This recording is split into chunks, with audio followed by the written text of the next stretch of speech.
leakage current is another possibility. It can be prevented with an earth fault protection device. Lightning is a third cause. A surge arrestor can prevent your home from getting struck by lightning. Electrical fires can also be caused by localized electrical faults. These could be due to an overloaded cable or socket, an improperly installed socket. Any of these factors could cause connections inside the wiring to break down, triggering a fire. How? The connections gradually pull apart and overheat, burning the surrounding cable insulation and socket. This transforms the insulating material into carbon, which acts as a conductor and carries some of the current traveling through the wires, creating electric arcs. Eventually, the cable insulation and socket catch fire. The fire can then easily propagate throughout the room, spreading to a nearby curtain, the wall covering, the furniture, and so on. So yung mga wire po na ginagamit natin, kapag tinipid po natin o ginamit natin yung mga mahihinang plastic, umiinit po yun. Tapos kapag nasikit siya sa mga combustible material, yung mga light materials, magkukos po siya. Karaniwan sa pinagmumulan ng electrical overload ay ang paggamit ng extension cord at hindi wasang paggamit ng mga appliances. Ito ay ang #1 na sanhi ng sunog sa buong Pilipinas. Paano ba natin maiwasan ang electrical overloading? Iwasan ang autopause connection o ang sobrang dami ng saksak na appliances sa isang circuit o extension cord. Huwag balikan ang mag-use ng alarm, malarang, paper clip o fuse na hindi angkop sa sukat nito. Iwasang itaan sa ilalim ng carpet ang mga electrical cable. Igamit ang mga high-powered appliances tulad ng ref, aircon at plancha sa mga wall outlet na nakadesenyo para dito. I-switch off at tanggalin sa saksakan ang mga appliances na hindi ginagamit. Siguraduhin may ICC seal ang mga appliances na binibili. Panatilihing malinis ang mga electric fan. Huwag hayaang naka-on ito na hindi umiikot. At ipacheck sa isang esensyalong electrician ang mga wiring sa inyong bahay kada taon.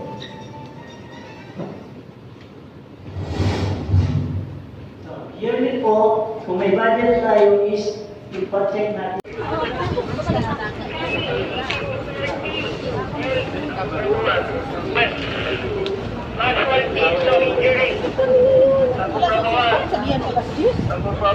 Dahil ito pala Tower B. Tower B, si Kuya Ray. Minante. Ah, piliin mo Kuya Ray? Duldulaw. Duldulaw. Duldulaw? Ano natin Duldulaw?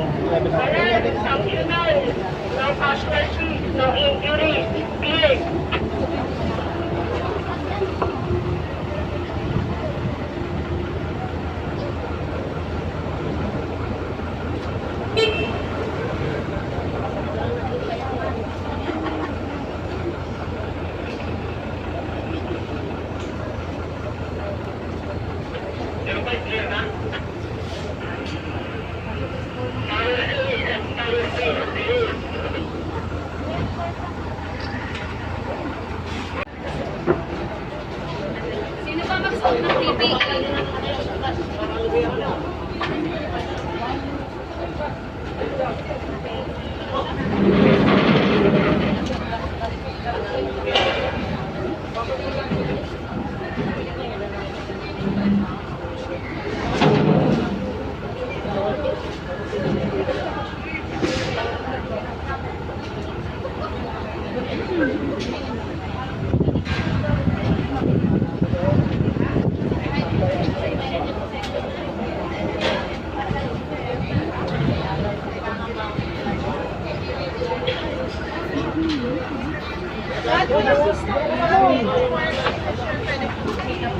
Yung pong mga kasambahay na gustong gumamit, mag-drive, para po priority po namin yung mga house staff, para po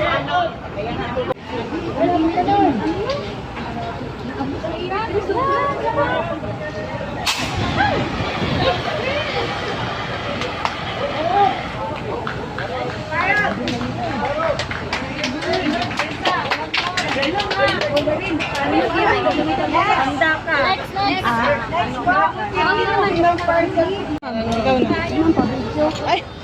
Pa-video?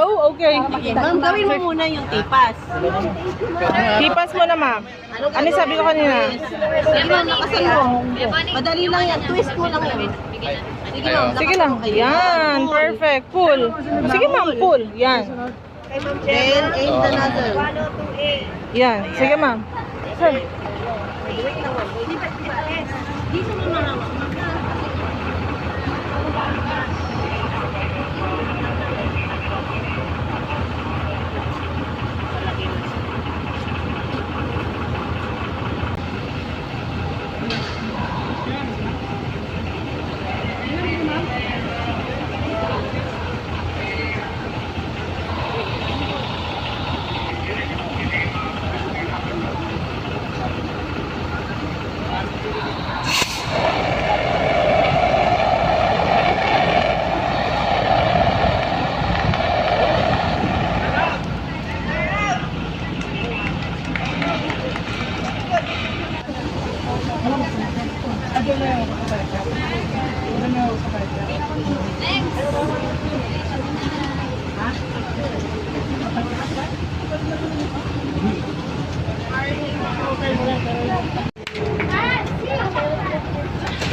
Mayroon pa. Ayun, may gas pa.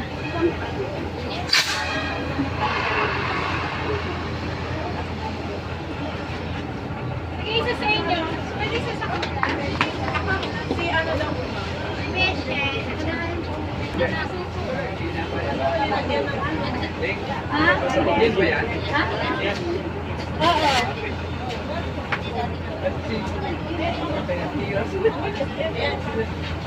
Ma'am, tipas mo na ma'am.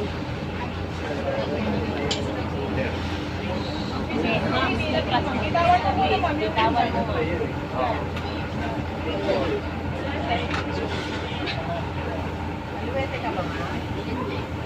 Hindi?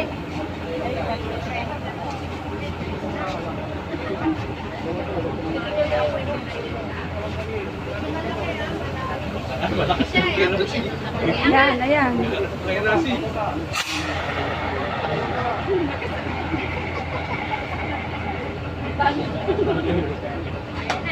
Yeah.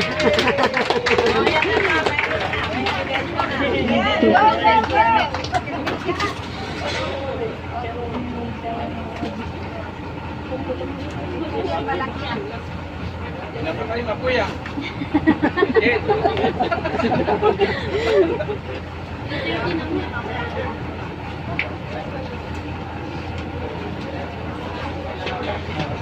Magaling. Congratulations. Pwede na. Alam mo na. Magluluto Bakit mo siya may tubig Takpan ng tela na basa. Magkano mo? Ayan. Ayan na, wala. Oh, last na to, guys. Oh, last. I-fix nila ko, open nila. At tatagin nila.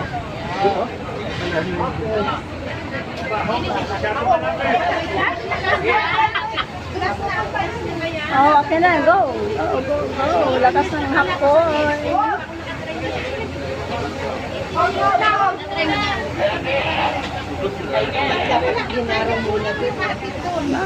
Ah, kasi merong ano.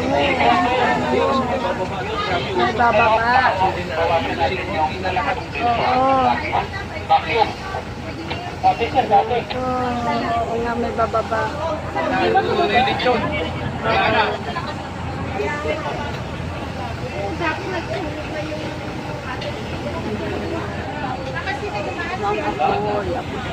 Okay na? Okay, game. Okay na? Sarado, please. Okay, go. Ready?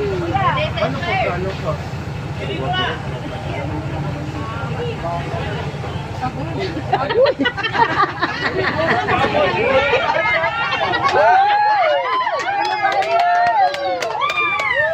kuya, go! Ayan na, sinalubong ka na ng ano, hanin. Walang laman. Oh my God, walang laman yung pinaka-last. Ayan!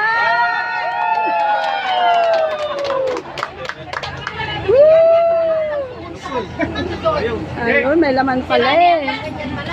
Ayos.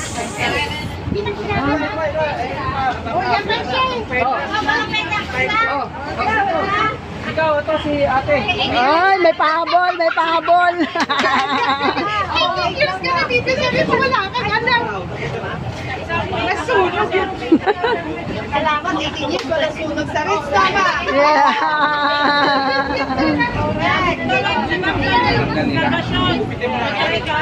Mayroon pa, wala na. Oo, yes lang.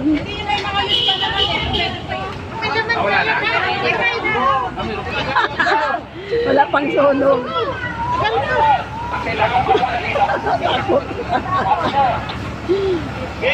Ano ba yan? Kapit!